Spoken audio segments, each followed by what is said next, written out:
जी, अस्सलाम वालेकुम। मेरा नाम खालिद है और आज हम पढ़ेंगे डेबिट और क्रेडिट रूल्स। मतलब कि जो बिगनर्स हैं, फ्रेशर्स हैं या जो अपनी नई जॉब स्टार्ट करते हैं, आपने स्टडी में तो पढ़ा होता है डेबिट क्रेडिट क्या है। जो चीज़ आई वो डेबिट है, जो क्रेडिट गई क्रेडिट है। लेकिन ये एक सिंपल सा स्टडी का मेथड है कि डेबिट क्रेडिट है। लेकिन जब आप वर्किंग इन्वायरमेंट में आते हैं, किसी कंपनी में जाते हैं, तो वहाँ पे जो प्रैक्टिकली आप जब करते हैं तो फिर वहाँ पे कैसे करना है उसके बारे में हम आज डिटेल में बात करेंगे। तो अगर अगर तो आपको नॉलेज है डेबिट क्रेडिट, आप कहीं पे वर्किंग कर रहे हैं तो भी आपके लिए ये वीडियो कारआमद साबित होगी। तो हम स्टार्ट करते हैं कि जो है ना, डेबिट एंड क्रेडिट के क्या रूल्स हैं।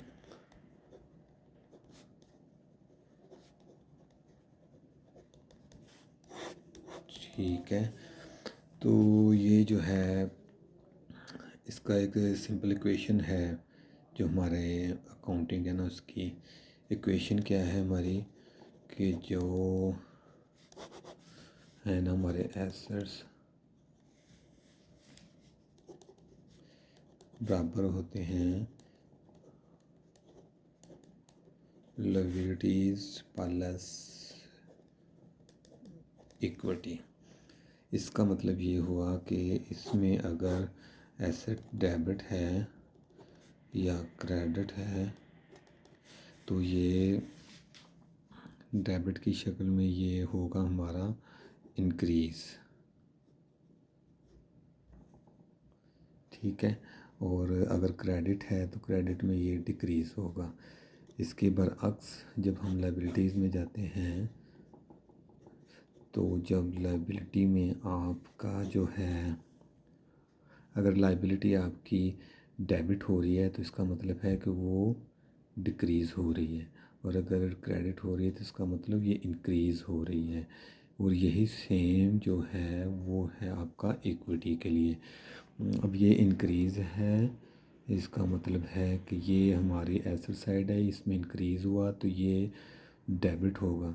और अगर कोई एसेट सेल किया है या कि मतलब वो डिस्पोज ऑफ किया है तो वो ख़त्म हो गया है तो उसको आप क्रेडिट कर देंगे। और अगर हमारी लाइबिलिटी में अगर फ़र्ज़ करें आपके जो है लाइबिलिटी कम हुई है, आपने किसी सप्लायर को पेमेंट कर दी है तो वो सप्लायर आपका कम हो जाएगा, लाइबिलिटी आपकी कम हो जाएगी तो वो डिक्रीज़ हो जाएगी। और उसके बरक्स आपने अगर किसी से कुछ चीज़ें परचेज़ की हैं सप्लायर से तो ज़ाहिर बात है आपने उसको पेमेंट करनी है तो वो इंक्रीज़ हो जाएगी। इसी तरह ये इक्विटी है, इसमें आपकी जो है अगर आपका शेयर कैपिटल बढ़ता है तो वो क्रेडिट होगा और कम होता है तो वो डेबिट हो जाएगा। ये रूल्स हैं इसके। और इसमें एक बात आपने याद रखनी है हमेशा के लिए कि डबल एंट्री सिस्टम जो है हमारा, इसको बोलते हैं डबल एंट्री सिस्टम। कि अगर आप एक साइड पे एंट्री कर रहे हैं, अगर आप कोई चीज़ डेबिट कर रहे हैं तो लाज़िम मलज़ूम है, ये ज़रूरी है कि उसका कोई ना कोई क्रेडिट भी ज़रूर होगा। यहाँ तक आपको बात क्लियर हो गई है तो ठीक है। अगर कोई कन्फ्यूजन हो तो आप कमेंट सेक्शन में मुझसे डिस्कस कर सकते हैं, मैं आपको बेहतरीन तरीके से डिफ़ाइन कर दूंगा। अगर हाँ, अब हम बात करते हैं डेबिट क्रेडिट की। कोई हम एग्ज़ाम्पल ले लेते हैं। फ़र्ज़ करें कि हमने कोई चीज़ परचेज़ की है, स्टेशनरी परचेज़ की है। ठीक हो गया,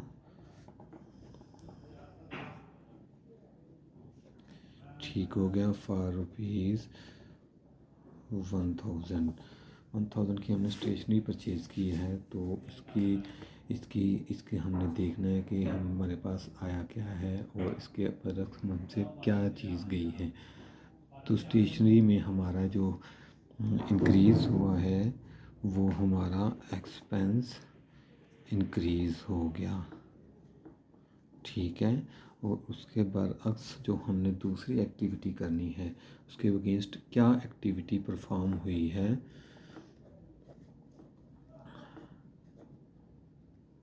एक्टिविटी कौन सी परफॉर्म हुई है उसके अगेंस्ट, तो उसके अगेंस्ट हमने कैश पे किया है। तो हमारा जो कैश है वो कम हो गया है, तो ये हमारा कैश डिक्रीज़ हो गया यहाँ पे आके। तो इसकी जो एंट्री होगी वो होगी प्रिंटिंग एंड स्टेशनरी, डेबिट हो जाएगी 1000 से, और आपका जो है कैश अकाउंट आपका 1000 से क्रेडिट हो जाएगा। यहाँ तक आपको बात मेरा ख्याल है क्लियर हो गई होगी। तो जब भी आप किसी ऑर्गेनाइजेशन में काम करते हैं, किसी कंपनी में काम करते हैं, तो आपके पास कोई प्रैक्टिकल एक्सपीरियंस नहीं है, तो आप नहीं जानते कि कंपनी में जाके कैसे काम करना है। तो उसके लिए जो है हर कंपनीज़ की अपनी पॉलिसीज़ होती हैं, हर कंपनी का अपना सॉफ्टवेयर होता है, अपनी पॉलिसीज़ होती हैं कि फ़र्ज़ करें कोई कंपनी ERP चला रही है, कोई कंपनी टैली चला रही है, कोई कंपनी कोई बुक चला रही है, तो आपने परेशान नहीं होना कि ये किधर बिठा दिया मुझे। ये हर जगह पे कोई भी कंपनी हो, कहीं पे भी आप चले जाएं दुनिया में, कोई भी सॉफ्टवेयर हो, डेबिट क्रेडिट जो रूल्स हैं ना वो सब जगह सेम है अकाउंटिंग के। तो आपको ये बात माइंड में रखनी है कि जो डेबिट क्रेडिट रूल्स हैं वो चेंज नहीं हो सकते जो मर्ज़ी हो जाए। अब कंपनी की पॉलिसीज़ डिफरेंट हो सकती हैं, कहीं पे क्रेडिट पहले आ जाता है, डेबिट बाद में आता है, कहीं पे डेबिट पहले आता है, क्रेडिट बाद में आता है। लेकिन जब आप एंट्रीज़ करेंगे प्रैक्टिकली आपको लॉजिक क्लियर होगी, लॉजिक पता होगी, तो आपके लिए ज़्यादा इशू नहीं होगा। जो है ना इसमें अब और क्या चीज़ है, अब इसमें हमने डेबिट क्रेडिट को देख लिया। आप फ़र्ज़ करें आप कहते हैं जी इनकम तो हमारी जो है वो क्रेडिट होती है, मतलब कि सेल जो है हमारी क्रेडिट है, तो ये तो हमें आ रही है, पैसे आ रहे हैं। तो भाई मेरे जो सेल है उसके ये किसके अगेंस्ट क्रेडिट हो रही है, ये हमारे कस्टमर्स के अगेंस्ट क्रेडिट हो रही है। तो जो हमारे कस्टमर्स हैं वो हमारे इंक्रीज़ हो रहे हैं। इंक्रीज़ का मतलब कि डेबिट हो रहे हैं, कि हमने कस्टमर से पैसे लेने हैं, उसके अगेंस्ट जो हमने चीज़ें दी हैं उसको, जो सेल की है, कोई भी सेल की है तो वो क्रेडिट हो रही है, वो हमारी इनकम है। आप जब ट्रायल बैलेंस पे जाएंगे, जब ट्रायल बैलेंस को देखेंगे ना, तो आपको जो है sale, interest received, discount received, ये चीज़ें क्रेडिट साइड पे शो होंगी। परचेज़ हमारे पास आई है, उसके अगेंस्ट हमने पेमेंट करनी है सप्लायर को, तो हमारी लायबिलिटी बढ़ गई है क्योंकि हमने उससे चीज़ें परचेज़ की हैं, हम लायबल हो गए हैं। चाहे वो कैश पे परचेज़ की हैं, क्रेडिट पे परचेज़ की हैं, तो उसके लिए हमारे सप्लायर इंक्रीज़ हो गए हैं, हम सप्लायर को पेएबल बुक करेंगे, जिसकी वजह से जो हमारी लायबिलिटी है वो इंक्रीज़ कर जाएगी। आपने लॉजिक ज़हन में रखना है कि क्या परफॉर्मेंस हो रही है, क्या एक्टिविटी परफॉर्म हो रही है, और हम क्यों इसको डेबिट क्रेडिट कर रहे हैं।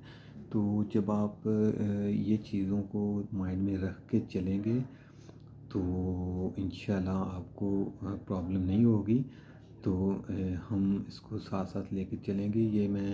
ये जो बेसिक था, फर्स्ट था लेक्चर, जो बेसिक चीज़ थी डेबिट क्रेडिट की वो बताई है। अगर आपको किसी चीज़ की समझ ना आए तो आप कमेंट्स में मुझसे पूछ सकते हैं, मैं आपको एक्सप्लेन कर दूँगा। जी, तो कैसी लगी आपको वीडियो तो कमेंट्स में ज़रूर बताइएगा। आज के लिए इतना काफ़ी है, नेक्स्ट वीडियो के लिए मिलते हैं फिर इंशाल्लाह। Thank you.